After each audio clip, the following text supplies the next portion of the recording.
సుమన్ టీవీలో మీ business promotions కోసం ఈ కింది నెంబర్ను సంప్రదించగలరు.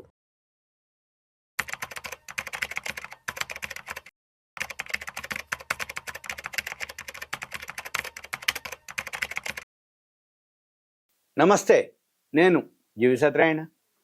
ఇప్పుడు ఈ వీడియోలో గోల్డ్ మీద లోన్లు ఎవరైతే తీసుకుంటారో వాటి మార్పులు జరిగినాయి. ఆర్బీఐ వాళ్ళు అనౌన్స్ చేయడం జరిగింది. ఆ మార్పులు ఏమేంటియో మీకు ఎక్స్ప్లెయిన్ చేయడం జరుగుతుంది. ఎవరైతే గోల్డ్ లోన్ తీసుకుంటారో వాటిని నియంత్రించడానికి రిజర్వ్ బ్యాంక్ ఒక కొత్త మార్గదర్శకాలను జారీ చేయడం జరిగింది.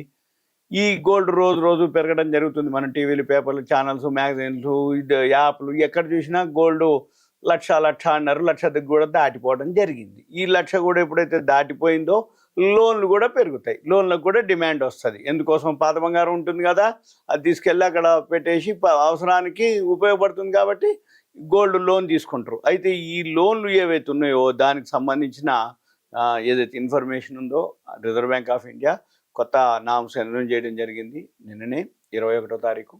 అవి చూద్దాం. అయితే ఏదైతే ఈ రుణాలు లోన్ తీసుకుంటారో వాటికి ఏదైతే అంతకుముందు ఏవైతే గోల్డ్ లోన్లు పెద్దగా పెరగకపోయేది బంగారం, కాబట్టి వీళ్ళు ఏం చేస్తారు, అప్పట్లో బంగారం పెట్టేది, దాన్ని తాకట్టు అంటాం, హైపోతికేషన్ అంటాం, కుదవ పెట్టడం అంటాం, ప్లెడ్జ్ అంటాం. ఈ తనఖా, తాకట్టు, కుదవ పెట్టి బంగారం ఏదైతే లోన్ తీసుకుంటారో ఆ పైసలు ఎన్పిఏలు కూడా ఉండేది, నాన్ పర్ఫార్మింగ్ అసెట్స్. అంటే అసలు కంటే వడ్డీ రెండు వేస్తే బంగారం కంటే మార్కెట్లో తక్కువ వచ్చేది. అంటే ఆ బంగారం అమ్మితే, అంటే ఇప్పుడు అప్పట్లో బంగారం కుదవ పెట్టిండు, బ్యాంకులో పెట్టిండు, వడ్డీ వస్తుంది. వడ్డీ వేసిన తర్వాత చివరికి వడ్డీ పెరిగి బంగారం అమ్మితే కూడా వడ్డీ సరిపోకపోయేది. అంటే మెదలకుండా అమ్ముకుంటేనే హాయిగా ఉండేది, వడ్డీ లేకుండా పోయేది, వడ్డీ అన్న మిగిలేది, నా పైసలు నాకు వచ్చేది. ఆ టైం కూడా అటువంటివి జరిగినాయి అప్పట్లో. అంటే బంగారం కుదవ పెట్టడం వల్ల నష్టమే తప్ప లాభం లేదు. ఎందుకు నష్టం అంటే వడ్డీ కడుతూ ఉండేది, బంగారం ధర పెరగకపోయేది, బంగారం ధర పెరగకపోయేటప్పుడు వడ్డీ కడుతూ ఉండేది. చివరికి వడ్డీతోటి ఇప్పుడు ఈయన ఏదైతే లోన్ తీసుకుంటాడో లోన్ తీసుకొని రీపే చేయాలి. ఈ రీపే చేయడానికి టైం ఉండేది. ఈ రీపే చేయడానికి లోపల రీపే చేయలేడు, అంటే పైసలు అడ్జస్ట్ కాక రీపే చేయలేక తర్వాత ఏమవుతుంది, ఈయనకు మార్జిన్ ఉంటుంది. అంటే రూపాయికి రూపాయి ఇయ్యరు, గోల్డ్ రేట్ ఏదైతే ఉందో దాని మీద చూసి పర్సంటేజ్ చొప్పున 75, 80, 85, 90 అట్లా వాళ్ళు దాన్ని బట్టి అకౌంట్ని బట్టి వాళ్ళు తీసుకునే టైంని బట్టి వాళ్ళకి ఒక పర్సంటేజ్ చొప్పున వాళ్ళు లోన్ తీసుకోవడం జరిగేది. వడ్డీ అవుతుంది, వడ్డీ సపోజ్ ఇప్పుడు 90% లోన్ వచ్చింది, 10% ఇంట్రెస్ట్ 10% దాటిపోయింది అనుకోండి, అంటే అసలు కంటే ఎక్కువైనట్టే. బంగారం ధర పెరగలేదు, ధర పెరిగింది బంగారం ధర, ఓకే. వడ్డీ కంటే పెరిగింది, ఓకే. కానీ వడ్డీ పెరిగింది, బంగారం ధర పెరగలేదు, అంటే అసలు విలువ మనం తీసుకున్న దానికంటే ఎక్కువైపోతుంది, అంటే మనం కట్టవలసింది ఎక్కువైపోతుంది. అప్పుడు వాళ్ళు ఏం చేసేది, ఆ బంగారాన్ని అమ్మేది. బాబు నువ్వు ఇవ్వట్లేదు కాబట్టి నేను అమ్మేస్తున్నా అంటాడు. అమ్మేసి వస్తేనో ఇస్తాడు, లేకపోతే ఇక అంటే ముందు నుంచే ఫాలో అప్ చేస్తారు వాళ్ళు. ఇవన్నీ ఎన్పిఏలు అంటారు. అప్పట్లో అట్లా జరిగేది. ఇప్పుడు ఆర్బీఐ డేటా ప్రకారం ఏం జరిగింది, ఈ ఎన్బిఎఫ్సిలు, నాన్ బ్యాంకింగ్ ఫైనాన్స్ కంపెనీలు ఏవైతే ఉన్నాయో అవన్నీ కూడా డిసెంబర్ 2024 నాటికి లోన్లు 11,11,398 కోట్లు ఉన్నాయి అన్నమాట అప్పటికి. అది 2023లో డిసెంబర్కి 8,73,701 కోట్లు ఉంది. అంటే 27.26% పెరిగింది. ఇది 2023కి 2024కి గోల్డ్ లోన్ తీసుకునే వాళ్ళ సంఖ్య. అయితే దీంట్లో గోల్డ్ అంటే బ్యాంకులు 9,23,636 కోట్లు బ్యాంకులు ఇవ్వటం జరిగింది లోన్లు. అంటే ఎక్కువ ఎన్బిఎఫ్సిలే ఇవ్వడం జరిగింది. అంటే 9 లక్షలు పోతే మిగిలిన 2 లక్షల ఏవైతే ఉన్నాయో అవి ఫైనాన్స్ కంపెనీలు. ఎక్కువ శాతం బ్యాంకులోనే తీసుకుంటారు గోల్డ్ లోన్ అనగానే, నమ్మకం, మళ్ళీ రేపు మనం పేమెంట్ చేయాలన్నా కూడా. అయితే ఇప్పుడు ఇదే దీంట్లో నా ఎన్పిఏలు 5,307 కోట్ల నుంచి 6,824 కోట్లకు కూడా పెరగడం జరిగినాయి. ఆ అప్పులు ఏదైతే మొండి బాకీలు అంటారు, ఎన్పిఏ అంటే నాన్ పర్ఫార్మింగ్ అసెట్స్, రాన్ బాకీలు, మొండి పద్దులు అంటారు. అయితే ఇది సుమారుగా అది కూడా 28.58% పెరిగింది.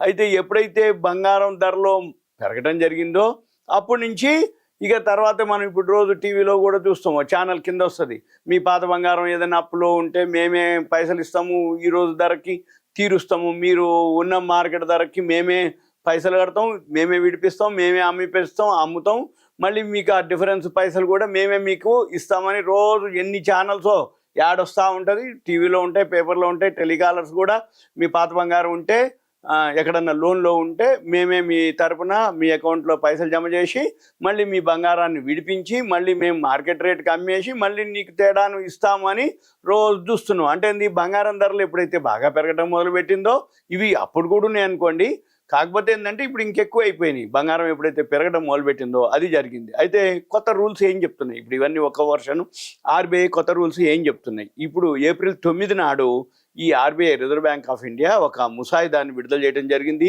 దాంట్లో ఏవైతే ఉన్నాయో ఇప్పటి నుంచి ఏదైతే లోన్లు ఉన్నాయో గోల్డ్ లోన్లు ఈజీ కాదు అనేది దాని నుంచి అనమాట. అంటే ఈ బ్యాంకులు కానీ ఎవరైతే ఈ లోన్ తీసుకునే వాళ్ళు ఉన్నారో రుణదాతలు, అంటే లోన్ ఇచ్చే వాళ్ళని రుణదాతలు అంటారు, తీసుకునే వాళ్ళని రుణగ్రహీతలు అంటారు.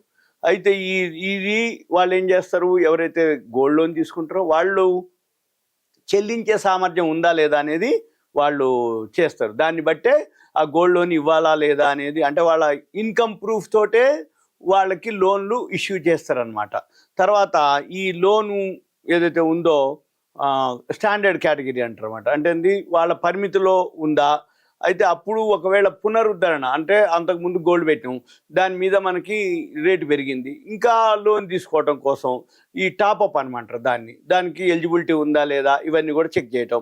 అయిన తర్వాత గోల్డ్లో పారదర్శకత అంటే స్వచ్ఛత, అతను పెట్టేటటువంటి బంగారం ఏదైతే ఉందో ఆర్నమెంట్స్ అనుకోండి 916 KDM ఉందా లేదా, లేకపోతే 75 అదే ప్యూరిటీ అంటాం, 750 ప్యూరిటీయా, 916 ప్యూరిటీయా, 999 అంటే 24, 22, 18 క్యారెట్స్ ఉందా లేదా, ఇవన్నీ కూడా వాళ్ళు చూసి దాన్ని బట్టి అంటే దాని యొక్క వాల్యూని చూస్తారనమాట. తర్వాత వీళ్ళు పర్సనల్గా ఏదైతే తీసుకుంటారో వీళ్ళు ఒకటేసారి అనమాట. అంటే పర్సనల్ లోన్లు బిజినెస్ కోసం తీసుకుంటారా ఏంటిది అనేది దాని యొక్క అడుగుతారు అన్నట్టు. అంటే జనరల్గా వాళ్ళు పర్సనల్ ఉంటే పర్సనల్, బిజినెస్ కోసం అంటే బిజినెస్ అని అది ఆప్షన్ పెడతారు. ఓకే, తర్వాత వీళ్ళు ఈ లోన్ ఏదైతే తీసుకుంటారో వాళ్ళు ఎలా దాన్ని వినియోగిస్తారు అనేది కూడా వాళ్ళు చూస్తారు అనేది ఆర్బీఐ ఒక కండిషన్ పెట్టడం జరిగింది. అయితే ఇప్పుడు ఏదైతే ఈ గోల్డ్ లోను, సిల్వర్ కూడా తీసుకోవచ్చు లోన్లు. అయితే వాళ్ళు ఎవరైతే లోన్ తీసుకుంటారో వాళ్ళ యొక్క ఆస్తులను కూడా అంటే ఏదైతే రుణాలు లోన్ తీసుకుంటామో దాని మీద వాళ్ళ యొక్క ఆస్తులను కూడా తాకట్టు పెట్టి ఆర్థిక ఆస్తులు అంటే వేరే ఆస్తులను కూడా, తర్వాత ఇప్పుడు ఏదైతే గోల్డ్ లోన్ తీసుకుంటారో 1 కిలోగ్రామ్ వరకు గోల్డ్ పెట్టవచ్చు అనేది అనమాట. లేదు గోల్డ్ కాయిన్స్ ఉంటాయి అవైనా పెట్టవచ్చు. గోల్డ్ కాయిన్స్ మాత్రం 50 గ్రాముల వరకే లిమిట్ ఉంది, 50 గ్రాములు దాటకూడదు అనమాట. మళ్ళీ అవి కూడా ఆ గోల్డ్ కాయిన్ కూడా బ్యాంక్ ఇష్యూ చేసిన కాయిన్సా, అవి సర్టిఫికేట్ ఉన్నాయా లేవా, 999 ప్యూరిటీ ఉన్నాయా లేవా, అవన్నీ కూడా బేసిక్ అయితే 22 క్యారెట్స్ అన్నా ఉండాలి కాయిన్స్ కూడా, లేదు 24 అయితే ఓకే చూడక్కర్లే.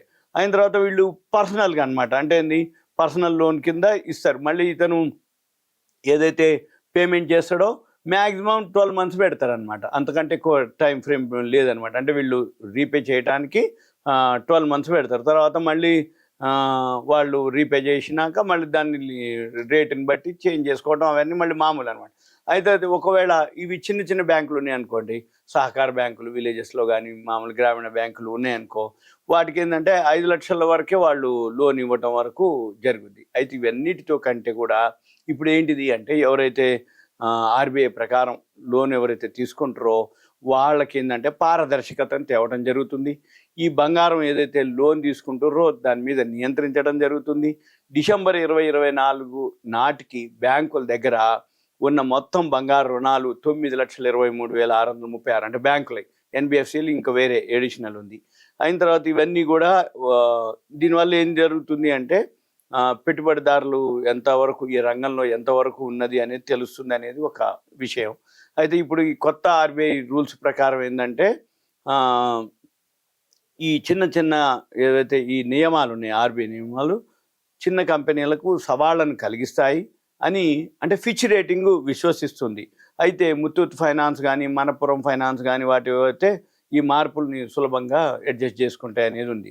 అయితే తర్వాత ఏంటిది అంటే బంగారం ధరలు ఎప్పుడైతే పెరుగుతూ పోతూ వచ్చినాయో లోన్లు ఏదైతే తీసుకునే అవకాశం ఉందో అయితే ఈ కొత్త రూల్స్ ప్రకారంగా వాళ్ళు పారదర్శకంగా అంటే కస్టమర్కు బ్యాంకుకు స్నేహపూర్వకంగా ఉండేలా చూడటం, బ్యాంకులు ఎన్బిఎఫ్సిలు వాళ్ళ యొక్క పోర్ట్ఫోలియో కాపాడటం, ఈ ఈ లోన్లు ఈజీగా అనమాట అంటే ఇంకా మరింత బాధ్యతాయుతంగా ఉపయోగించుకునేలా ప్రోత్సహించటం ఏది గోల్డ్ లోన్లు.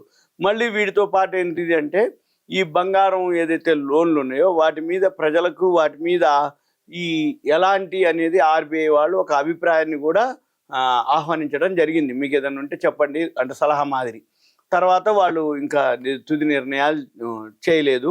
ఇప్పుడు ప్రజెంటు జరుగుతాయి మళ్ళీ. అప్పుడు మనం చూద్దాం రుణగ్రహీతలకు ఎక్కువ రక్షణ కల్పించే ఉద్దేశం అనమాట. అంటే ఈ ఆర్బీఐ రూల్స్ అన్నీ కూడా రుణ ప్రక్రియని బంగారం లోన్లు ఏవైతే రుణ ప్రక్రియ ఉందో దాన్ని అంటే పారదర్శకంగా ఉండటానికి, ఈజీగా ఉండటానికి, రుణ ప్రక్రియని సులభతరం చేయడానికి, ఎక్కువ రక్షణ కల్పించడానికి ఇవి రూపొందించబడటం అనేది జరిగిందనమాట. ఇది సింపుల్గా దీని యొక్క అనమాట. ఇది మనం చూడవలసిన విషయం ఏమిటి అంటే ఆర్బీఐ వాళ్ళు ఎప్పుడైనా కానీ ఏం జరుగుద్ది అంటే ఒకసారి మార్కెట్ బాగా పెరిగినప్పుడు ఆటోమేటిక్గా